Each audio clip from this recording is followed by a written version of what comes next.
Hello, everyone, and welcome to another Footmarks. Today's episode of Footmarks is on the most all-roundery all-rounders. So, Jarrod, on our channel, Baram works for us. Baram Does works it? with us, and he gets a lot of hate, and I think sometimes it's unjustified, and I think it's a bit targeted. However, the one time I myself turn into a Baram hater is when he uses average differentials every 2 seconds to talk about all-rounders. And unfortunately for all of us, it's not just him. It's like the casual audience, and even sometimes a lot of experts who often use average differentials as the one metric for all-rounders. In fact, StatsGuru has a fucking column for our average differential, right? So why don't you, if you do your average differentials, Corbin Bosch is the greatest all-rounder of all time. So why don't you talk us just through that a bit? Gordon Bosch is clearly better than Garfield Sobers. And it's funny, you were doing the stats for this piece, and I sent you a message about average differential, and I think you thought I was going to use it as like a way of judging all-rounders, but actually, obviously, I was going to use it to be like, this is almost a completely garbage metric. There are some players, I think you and I would agree, that maybe do bowl enough and bat high enough in the order where you can get a better idea looking at their numbers because of average differential. I think that's fair, right? Like there are certain players. The problem is that Don Bradman has the second best average differential of all time, right? And it doesn't tell you about how often you have bowled or where you bat in the batting order. Anyway, it doesn't really tell you how useful you are to the cricket team. So if you are a player who takes half a wicket per game but does it an average of 30-32 because you bowl spin, maybe you're in the West, right? And you don't need spin all that much. You go to Asia and your spin's handy, and you bowls the sixth bowler, and they only bowl you on the fourth or fifth day. You might end up with a good record. I'm thinking Darren Lehman here, by the way, if anyone wants to look his numbers up, who I think has an average differential of plus 14 or 15 or something ridiculous like that. So if you look up someone like him and you have a good look at his record, you'll be like, wow, he's great. But he's probably taken less than a wicket per game, right? Like he's not in anyone's idea an all-rounder. So average differential takes away usage, and it takes away also position. And then, I don't know how you feel about this, but there's no, like Imran Khan, let's say Imran Khan averaged 5 or 6 runs more there. He still has trouble ever catching up to Garfield Sobers or Jark Scullis, right? Because you can average 55, 60, whereas there's almost like a limit of averaging 19 with the ball, right? Like almost no one's ever gone below 19, and 2021 is where you would think a great bowler is. So it's not like you could suddenly, as an all-rounder, average 15 with the ball and 35 with the bat, and then compare to someone like Sobers, right? Like, so average differential is already stacked towards batting, I would agree, but you tell me if I'm wrong. Yeah, I think that's the main flaw about average differentials is the fundamental philosophy behind it is you're assuming that a batting average of 1 is equal to a bowling average of 1. It isn't. Yeah. We know it isn't. The distributions are completely different, right?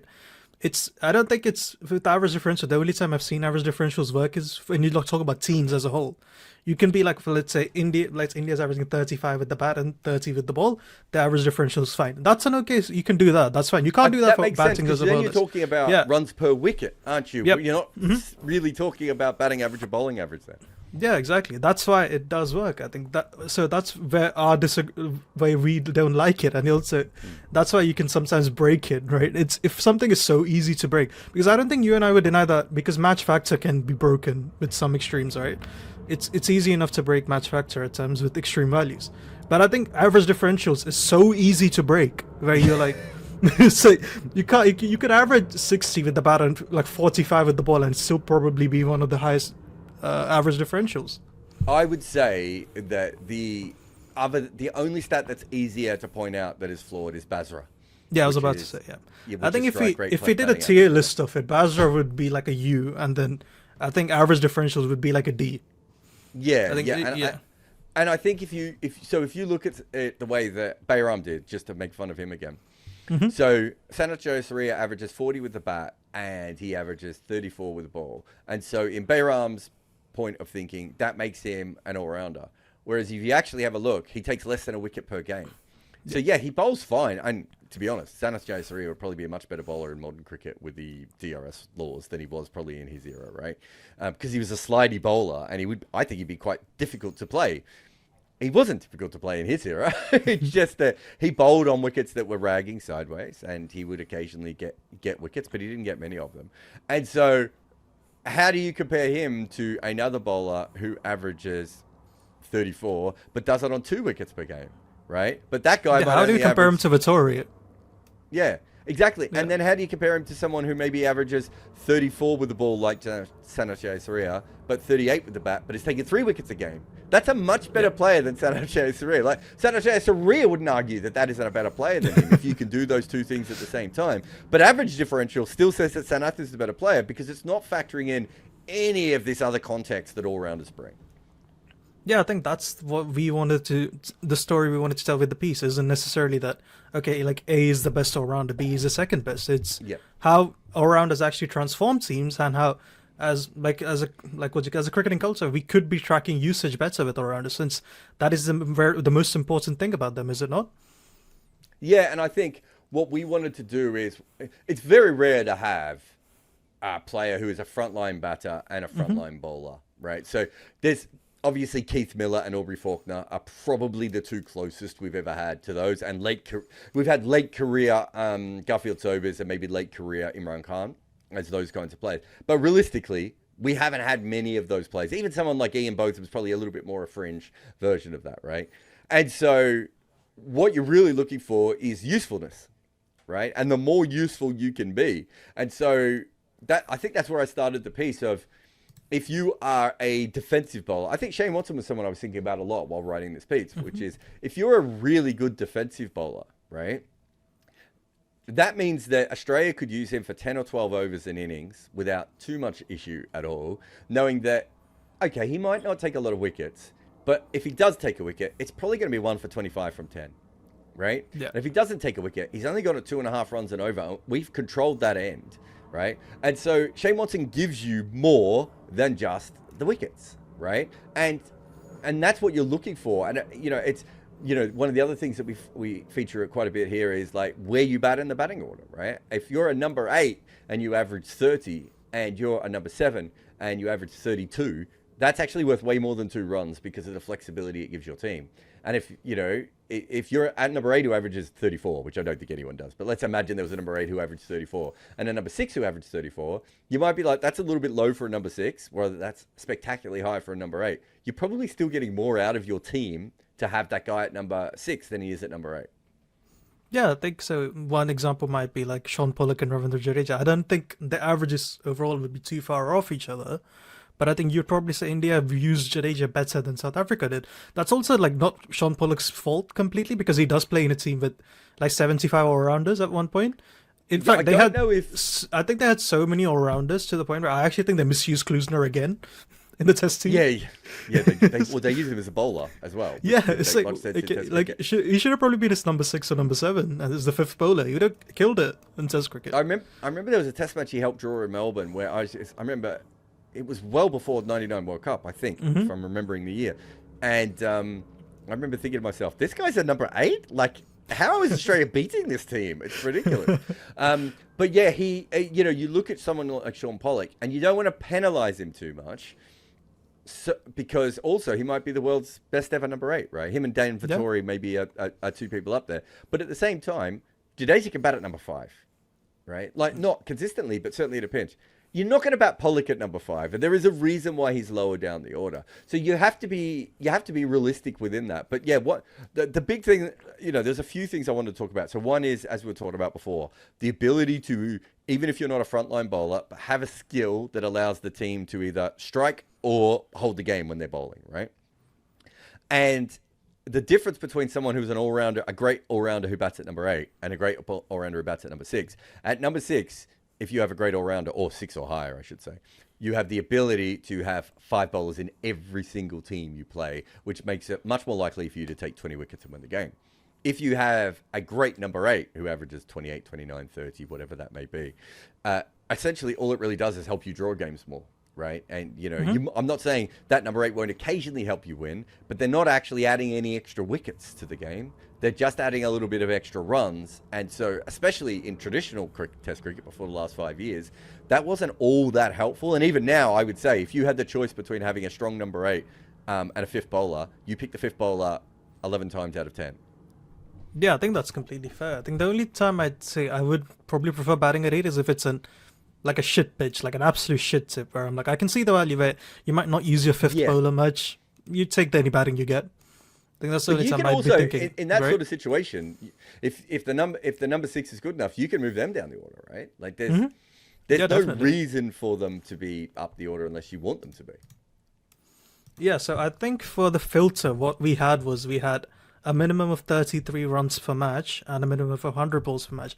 Just to explain the rationale to people. So my thinking with it was, so our entire piece basically works on the I guess the key point that what I thought was actually makes logical sense, which is essentially, my logic was that a bowling all-rounder will give you half the utility of a frontline batter, and a batting all-rounder will roughly give you the half the utility of a frontline bowler. So that's where we ended up with 33 runs per match and 100 balls per match. Like again, I'm more than happy if someone disagrees with maybe someone thinks that number needs to be 20 overs per match with the ball, or maybe the runs per match needs to be higher. I think that's a more than acceptable critique of that, right? Yeah, I don't mind that. It's funny because I'm doing another piece at the moment that kind of runs up against the all-rounder piece, even though it's a different topic. And you do see, even from 90 balls onwards, you kind of start to see people are all-rounders. So this is a random player to bring up, but Chris Harris, the New Zealander, I think he averages about 91 balls per game or 92 balls per game.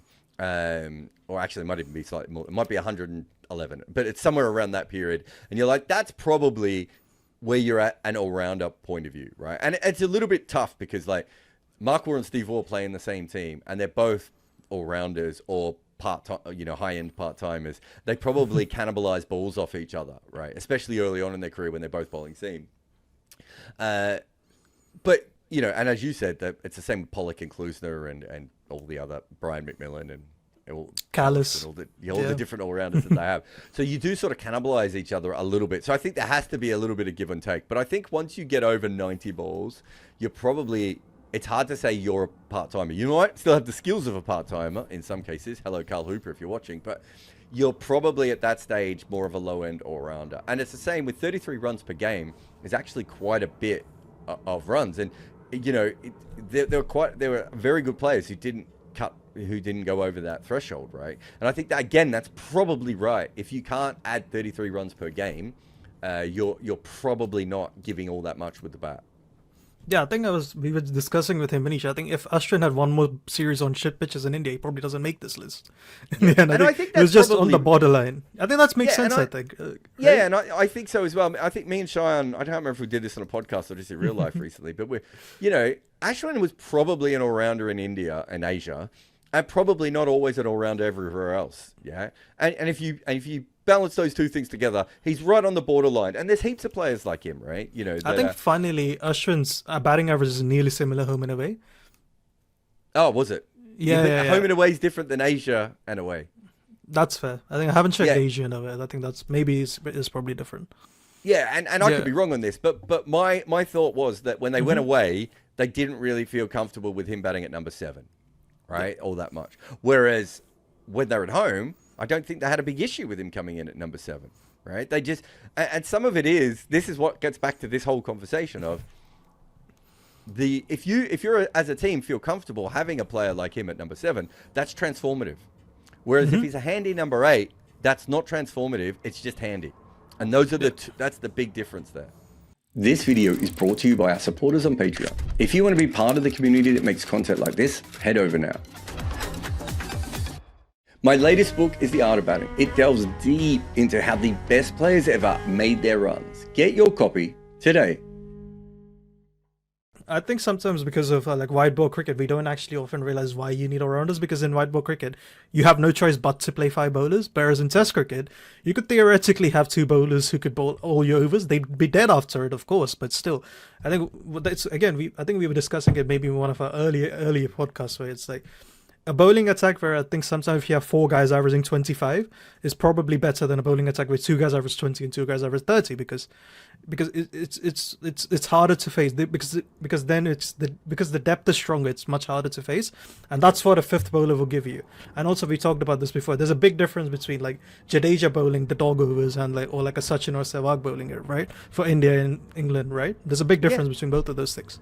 No, exactly. And it's about keeping the pressure on everything else. So if you have 4 frontline bowlers and an all-rounder who can fill a valuable job, right? It doesn't really matter what that job is. If India had 4 frontline bowlers and Shardul does the Jarrod Kallis role, right? Which is first change, bowling one really good spell at first change, maybe getting wicket, maybe not getting wicket, and then coming on later on and bowling a defensive spell where he doesn't go for many runs. That's fine as a 5th bowler, right? Whereas that's not what you want from a 4th bowler. So the overall position is very, very different. By the way, I looked up Ashwin's batting figures a minute ago. He basically averages 27 in Asia, which again, I'm willing to say is just above a sort of an all-round level with 400s, by the way. And I think if they had batted on better wickets, he probably ends up averaging maybe slightly higher than that. But he averages less than 24 everywhere else, except for the West Indies. So his away record is carried by one place. And that makes sense. There's a reason why I bring this up, other than the fact I was interested and I wanted to see it. It's because what we see with some of these players is there's a reason why Ashwin is not a number 7 everywhere, right?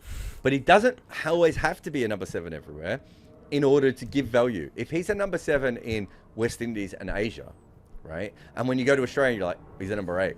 That means that you still get a lot more all-round skill out of him than you would out of another player. And the ability to go, he's not a number 7, but in this next game we need 5 bowlers, and so he is a number 7, is still a really handy, talent to have to help your side. Yeah, so I think you and Cheyenne were talking about this because they trusted Ashwin's batting enough.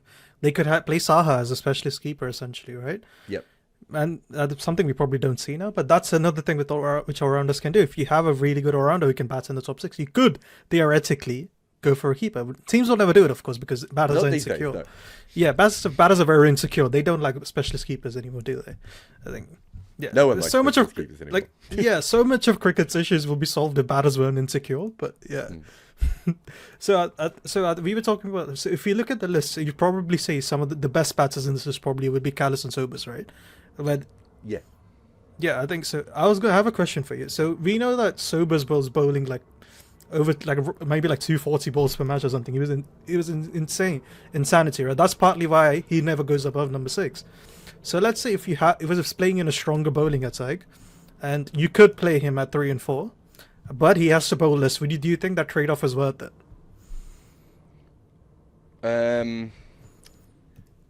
Yes. So early career Sobers, right? Is basically a pretty ordinary finger spinner, and after what was it, his 11th Test match when he makes 300? After that point, world's best batter, right?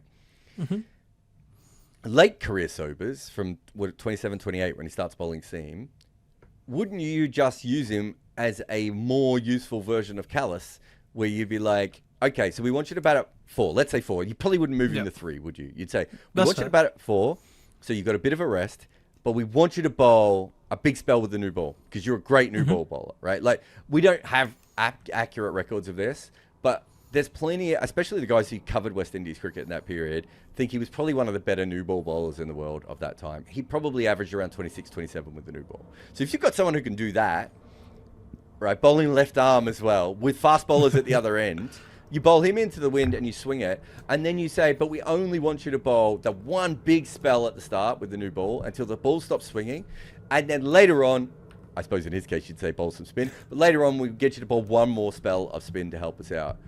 He's probably ends up with a lower bowling average, right? Yeah, definitely. But he's and a higher batting average. Yeah, but whether he's as transformative to their team by doing that, whereas actually what they could do is, essentially if you look at their numbers, they get a new ball specialist who comes back on as a second spinner, right? And a good second spinner. Like, he's, as far as second spinners go, he's a good second spinner. So I think you could play him in either pattern. Something that you will have noticed, probably in this is that they didn't really protect all-rounders in his era.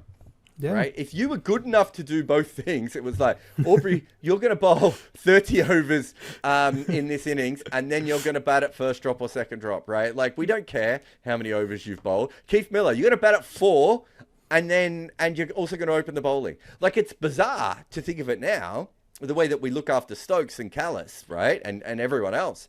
In those days, there was no looking after those guys at all. So I think if you're right. I think you make Sobers into a different player. His averages might have been better, but would he have been better for the team? I think that's a tougher one to answer. Do you know which team he'd be perfect in? The West Indies team that comes right after him. Because he solved their fifth bowler issue, and they didn't have a spinner, so you'd rather have him bowling spin than with Richards. And when it's swinging, and you don't need to crush your big bowlers by slamming it into the wicket, you just say to him, "Give us 6 overs here." He probably doesn't open the bowling for that team, does he? But he probably no, probably not. He probably comes on like after Marshall, right? He bowls after Marshall, where you just go, "Okay, this is the end. We're swinging it." And then Mikey and Joel, you're going to bowl into the pitch at the other end, and we'll use Roberts for pace and bounces, or Croft for pace and bounces, or whatever we need. Like, yeah. And that's the other thing that's really interesting of like, and maybe we have to do a whole video on this one day of, can you put, what happens if you translate one great player into another side? Like, what does that actually do? Because I've always wondered also, this isn't really an all-rounder question, but what does Shane Warne do to the West Indies? If you swap Shane Warne with one of the West Indies quicks, like, what does that do to both of those sides straight away? Like, there's heaps of those fascinating sorts of conversations that you can have about various teams at various times of like, if this player wasn't available, like, how good would that West Indian side been with Sobers in it? Like, they're basically unbeatable at that point, aren't they? They pretty much, even the Australian team of the 2000s would have loved Sobers, would they not?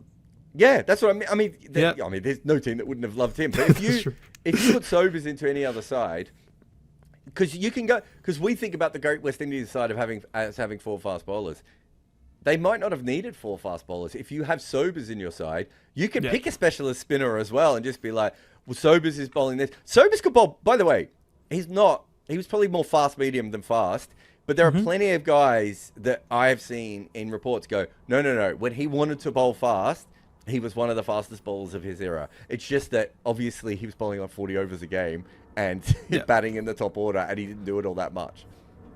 Yeah, speaking of like high usage per match, there's some weird anomalies in this list. Right? Vinu Mankad was bowling like close to 340 balls per match. How the hell do you bowl 340 balls? That's over 50 overs a match. It's insanity. And he was opening the batting. I love the idea that he's bowled 50 overs, and then they're like, yeah, we'll tot out there and open up the batting. Like, and that's what I was talking about. Like, there was no respect for all-round skills. We literally just rinsed all-round players.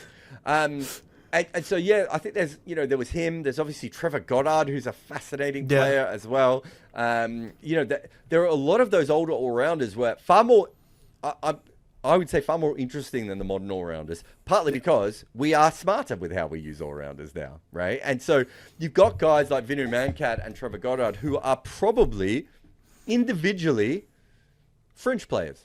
Vinu Mankad, a very good spinner. Was he in India's best 2 spinners? Maybe not consistently. They probably had better options. Trevor Goddard, would you pick him as a frontline batter or bowler for a test match? Absolutely not. I don't think you would. But when you factor in the fact that he was fringe level on both, you're like, well, that's an incredible player now. So I do think you're right. There's these weird older players. Like, I mean, tell everyone about Goddard for those who haven't read the piece. Yeah, like I knew who Goddard was, of course, because I knew he opened the batting, but I knew he bowled seam, but I didn't actually ever pay attention to his seam. You were obsessed with his economy, so then we looked at, I think, his era econ factor, and he's so much better than anyone else on this list when it comes to economy, right? It's insane. He's got the and best his usage economy. is Has he got the best economy of any bowler or any seam bowler of all time anyway, doesn't he? Yeah, I think something like that. Yeah, and then on top of that, when you adjust for era, it's still the best. Yeah, it's easily still the best, I think. He's a good 0.3 better than Davidson, who's sub 2. Yeah, and then the other two, and we're looking at all-rounders here, but even if you look at the most high-usage bowlers of all time, he's probably one of the most used bowlers in a test match that has ever existed, right? And certainly for a seamer. Like, he bowls like a finger spinner, but seam. And it's like this slow, loopy left arm. If you've ever played club cricket, you've actually played against Trevor Goddard. It's those old, accurate left arm swing bowlers who swing the ball all day, and you're like, well, I can't take him on because if I miss one, I'm done here. Like, I'm just going to be bowled or LBW. And how many left arm medium paces are there in Test cricket? And anyway, like there are almost none in the history of the game. They just don't exist. Yeah. Right arm medium paces are everywhere. So I think Trevor Goddard was fascinating, and that's why I wanted to compare him to Sean Pollock, because I think we all know Sean Pollock is an incredible player. You put in Sean Pollock's slip fielding as well, and he really is one of the more exceptional players in the history of our game. But Trevor Goddard might have been more used to his team than Sean Pollock because he's opening the batting. He can also open the bowling, and then he bowls these never-ending spells that just go on forever. Where, what does he take a wicket every 90 balls or something stupid like that? It's insane, yeah. Like his strike rate must be insanely low, right? I think he's just like purely just econ spamming. But it's crazy. You say econ spamming, what's his bowling average? It's like 26. Yeah. So you would expect a guy like him to probably be averaging in the 30s, and you're just like, well, he just bowled because he was defensive. No one ever scored off him, so he still has a good bowling average. But you can't win a test match with him. If you had like four, you were talking about before, your four guys with a bowling average of 25. If they were all Trevor Goddard with a bowling average of 26, you'd never taken wickets quick enough to ever win a game. Yeah, like it would almost be impossible, right? I don't even know, would he even work in modern cricket with this, I guess, high, like extreme econ? I think he would, because I think what you would do in modern cricket is you would... Is he the false three, Jarrod? Is he the false three? Is he the three? I think he is the false three, because I think that's basically what he's playing at for South Africa, right? To be fair, he's maybe slightly better than that, but I think he is sort of like a false three. And then what you do is you take in an attacking spinner, because you don't need a defensive spinner, and you're just like, we're just going to take in some random wrist spinner who's going to take 5 wickets a game, right? They might go for 150, but it doesn't matter because the bloke at the other end's not going for any runs. And then you use him like a spinner, and you use your 3 quick bowlers at the other end to just say to them, just pound away. 5 overs of as fast as you can bowl, because at the other end we're going at, well, what would you go at modern cricket, do you think? Like 2.6 runs and over, 2.4 runs and over? Yeah, must be sub 3, right? I'd imagine. Yeah, I don't think it'd be that high. And you just hold one end up, and at the other end you just rotate your 4 bowlers, and you keep the wrist spinner really for the tail, and you get your fast bowlers to pump away, 1 short spell per session, really. And it would almost be perfect. But whether you'd be able to get away with what he got away with in this era, I don't know if you would, just because Harry Brook would take a step and a half down to you and hit you back over your head, wouldn't he? Like, I don't know if you could bowl that kind of thing. Although, having said that, what was Colin de Grandhomme's economy rate? Like, it's not as if Shane Watson and Colin de Grandhomme were both really, really economical bowlers for their era as well. So maybe you can still do it, but I don't think we'll ever see anyone like Trevor Goddard again. Can I just tell you something too? I've had nowhere to ever share this information. Have you ever Googled Trevor Goddard's name? I must have, yeah. Google it right now. Google it right now and tell me who the first Trevor Goddard is. By the way, Colin de Grandhomme's economy was 2.4, which is obscene in itself. He's an English actor. Okay. So Trevor Goddard is an English actor who went on to have a career in American TV shows. But my favorite fact about Trevor Goddard, the English actor, is that he pretended to be Australian to get roles in American shows, despite the fact he was English. Oh, and he was actually hired as an Australian actor until later they found out he was English. And that's the only thing I know about this guy, right? But every time I look up Trevor Goddard, the cricketer, the first Trevor Goddard who comes up is always this actor. And I've had no one to ever tell this story to ever before, right? And let's clip this out. This needs to be a short somewhere. We need to put this out. I don't care if only 12 people hear this, but all 12 people have to hear that story. Yeah, it's a shame, Jarrod, that work nonsense such as workload management, bowler's health has ruined all these Frankenstein's monsters for us. Well, let's just go back to the Grandhomme. So he averages 33. He takes 49 wickets in 29 games, and he bowls. Yeah. So he's not bowling like a frontliner's load, is he? He's just coming on. He's bowling what I said for Shardul before, right? And the difference is that he's such a good defensive bowler that you could keep him on a bit longer for that second spell, because he's just going to nip it away, right? And he only retired 2 years ago, and was his last test match, or 3 years ago maybe, was his last test match against England when he got injured at... Was it the Bazball series? He retires then, right? I think it, not only is it the Bazball series, I could be wrong, let me just try and look it up. It's the first ever Bazball test he retires in.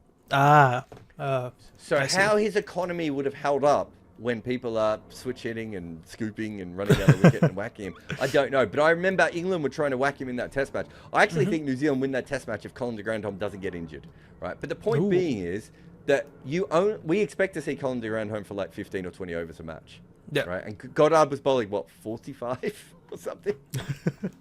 Like, it's insane, I think.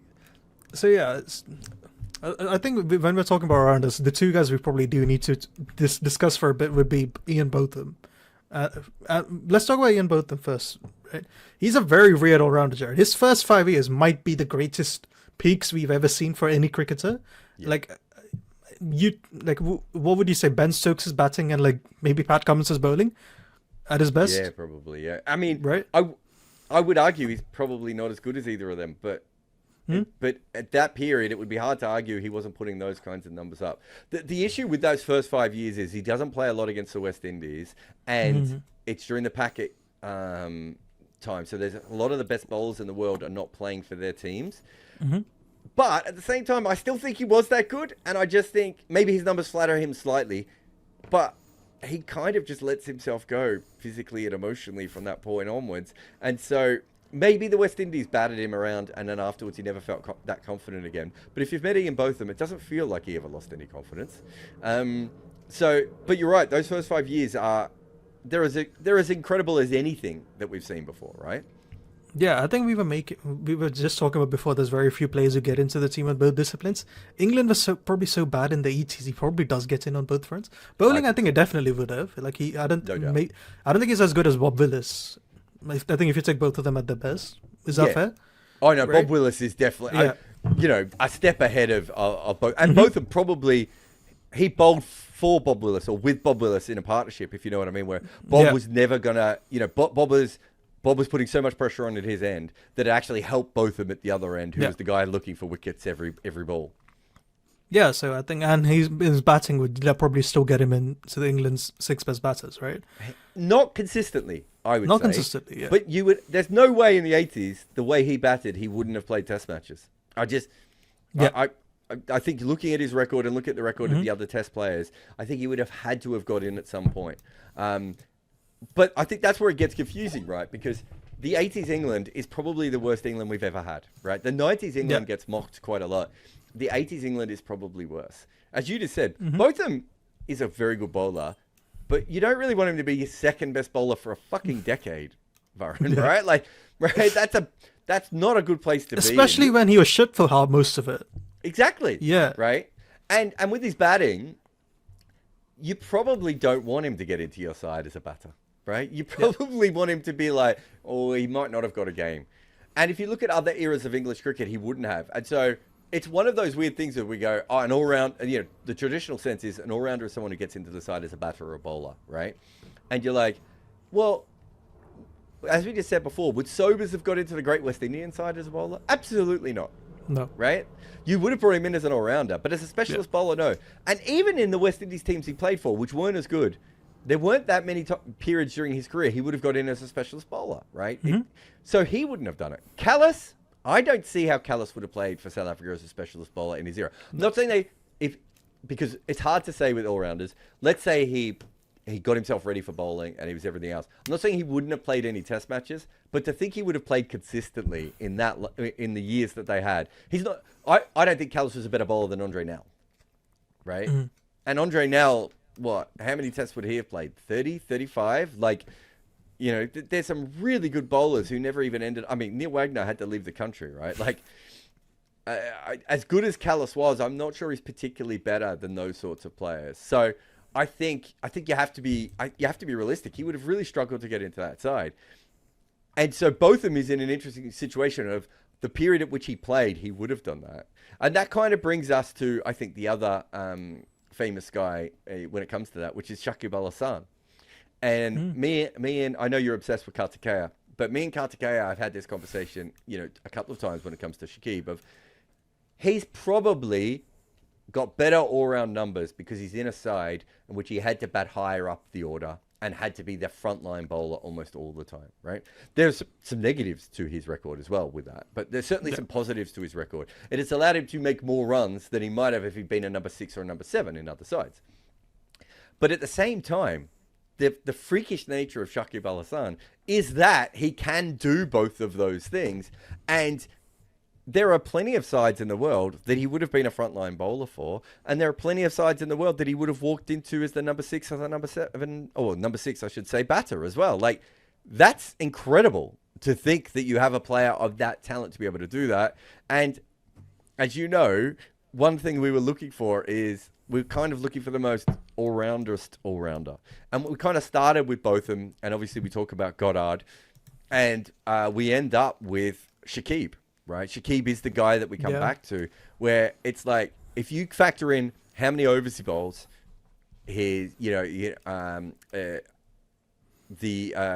amount of runs he makes per game, plus his averages, usage, all these different things, match factors and era factors and everything else, we basically said that he's almost worth exactly as much with the bat as he is with the ball, which is a remarkable thing. So he's not the greatest all-rounder of all time. No one could make that claim, right? You would pick Sobers above him every time, right? But we've maybe never had a player more evenly balanced in what they give their side. Yeah, definitely. I think for some reason, like, vibes to me suggest to me he's more a bowling all-rounder than a batting all-rounder. Like, I don't know why I feel that way. Isn't his numbers? I think we looked this up the other day. Yeah.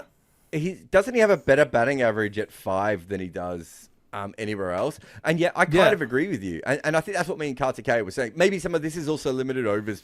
No. Like what are his records in where is it in limited overs with the bat?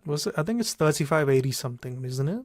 With the bat in ODI yeah, cricket. so he's 37.82, so slow scoring. He had a great 2019 World Cup. But if you look at his numbers, I think there's one stat, which we didn't mention in the piece, but I was going to go into, but we didn't really need it. But I think there's one stat that tells you that he's probably almost definitely more of a bowler, and it's the conversion rate. So in tests, he has 500s and 31 50s. Yeah, that's not far off, wouldn't be far off like a Jadeja, would it? I think. I wouldn't have thought so. Vittori, Imran Khan, all those guys have bad conversion rates, right? And some of it is batting lower down the order. For Shakib, he doesn't bat lower down the order, though. He bats at number 5, right? So you wouldn't... well, I shouldn't say that. He batted everywhere, but he bats in the top 6, whereas some of those other guys don't bat in the top 6s consistently. Like, I can't imagine Shakib... Yeah, he's had 20 test matches batting at number 7 or below, and he's had 60-odd test matches batting at 4, 5, and 6, right? So... there's a big difference between those two, and yet he doesn't convert all that much. And if you look at his record at number 5, it's 200s and 14 50s, right? So his average at number 5 is incredible. He's averaging over 40, but it's with 50s over and over again. And so, again, no one would say he would get into every single team in the world as a batter or bowler, and he would certainly struggle with some of the better teams. But he gets into a lot of teams as a batter around the world during his career, and a lot of teams as a bowler around the world during his career. Yeah, definitely, right? I think that's the one advantage you have of playing for a weaker side is your development is just insane. The trade-off would be your overall numbers would just take a hit, right? I think because in great teams, you'll only get picked when you're good, and if you're not good, you're usually rested, benched, whatever the PR term, the correct, politically correct term is for that is. The teams keep using everything except for dropped. Yeah. And he doesn't have as much of that either because he starts in 2007 and 8 and he averages around 30 to begin with. And I think some of that was batting down the order. I think some of that was batting at number 7 and number 8. So he doesn't have, and maybe Sobers actually Sobers is a bit weirder because they use him everywhere. But maybe there are some other all-rounders that have been similar. Vittori is probably another good example of this. And maybe Jadeja. All 3 of those guys were always probably destined to bat higher in the batting order than where they started. Whereas if you're a specialist batter, you're not going to start at number 7 or 8, are you? So you're not going to get that easy, that easy ride that you might get. So there is an element with Shakib that maybe that does help him a little bit.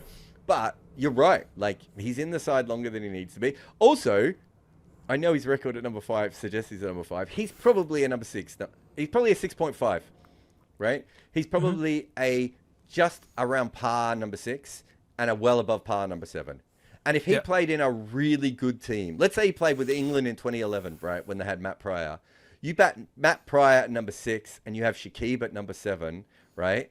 And Flintoff at 8 in this is a good side. That's a fucking incredible lineup at that point. Now, Flintoff wouldn't be in 2011. Sorry, he was gone by then. Yeah, sorry, no, you're right. I was thinking that that would Broad. have been 2009. I think Broad would be at 8 in that team. Yeah, so Broad or Swan is at 8. Yeah. That's a really, really good lineup, and it gives you incredible flexibility with whatever you want to do from that point. And there aren't many teams that Shakib, even great teams, that Shakib couldn't make better. Like, okay, let's hypothetically put him in the Great West Indies side, right? Mm-hmm. If he bats at number 6 and averages 38, so Larry Gomes averages about 40 and bowls part-time spin. That's a big fucking upgrade on Larry Gomes. and I'm the world's biggest Larry Gomes fan, right? Like, Larry Gomes, and what about the Great Australian team, right? So now you could have Gilchrist at 6, if you want, Shakib at 7, Vaughan at 8. Fucking good luck playing that team. Speaking of that, Jarrod, by the way, hates the fact that Australia never tried it regularly. Gilchrist at 6 and All-Rounder at 7. That's a whole other podcast for another day. but I think that tells you about Shakib and the use and you can argue that Jadeja's a better player and that obviously Callis is a better player. Sean Pollock is a better player.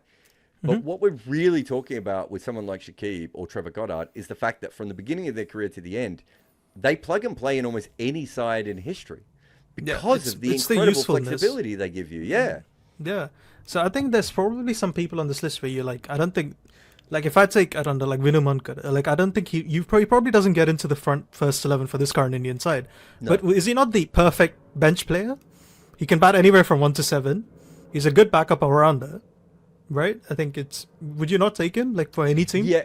The only thing I don't know about him, and only because I haven't done the analysis, is where you would bat him. But you're right. Surely, if you have Vinu Mankad at 6, or well, actually, you have Jadeja at 6 and you have Vinu Mankad at 7, or whoever you think is the better option there. I mean, other than the fact they're both left-arm finger spinners, but that seems stacked then at that point, right? Like, even if you don't pick him, isn't he a more useful Moeen Ali in that sense? If you let's say if one of the openers is injured, he could open. If Jadeja's injured, he could open. So he could come in for Jadeja. He could come in for Washington if you want him to. He's as you said, he's an incredible squad member where you can basically you can change the lineup at any stage to give yourself just like so you could bat Jadeja at 7 and him at 8, right? And then have 3 frontline bowlers behind them if you want to do that, or you could bat them at 6 and 7 and pick 4 seamers and still be like, well, we've got a lot of batting at 6 and 7. Yeah, I mean, you could also be the false 3 on this side. I was going to say, I mean, India probably don't need a false 3, but if you think of every other cricket team in the world, like, would he not be a better option at number 3 at the moment than Cameron Green, right? Where or maybe... Is he not a better opener than anyone Australia has tried? Well, that's right. Okay, so he either opens or he bats at 3 for Australia right at the moment. Yeah, probably. You would have him ahead of Zach Crawley, right? Yeah, I think so. So, you're getting a similar batting average to Zach Crawley with a frontline bowler. And England can finally have a spinner to bowl in Australia. Yeah. And to be fair to Vinu Mankad, I don't think he was considered a very attacking player, but he was considered a very hard hitter of the ball. I think he'd be a much more attacking player now. So, again, that's what you would say now, isn't it? You would say, if you're opening and batting, just open normally. Or you would say, what about if you just attacked for us? You become the Chris Shrikant of or the Keith Stackpole of that side, because you know that you've got bowling behind it. Like, there's no issue if it doesn't come off the way that you need it to. So, again, that's a player who could plug and play into a lot of these sides. Like, Vinu Mankad batting at number 6 for the Great West Indies side would be fantastic. Vinu Mankad batting at number 6 or number 7 in the Great Australian side would be fantastic. Yeah, again, like as we talk about, Goddard is the other perfect bench player, right? Bat anywhere in the top 7, can give you a backup or rounder option. So I think we can't, Jarrod, I know it's not relevant to what we talked about. We can't not mention Imran Khan in all of this, right?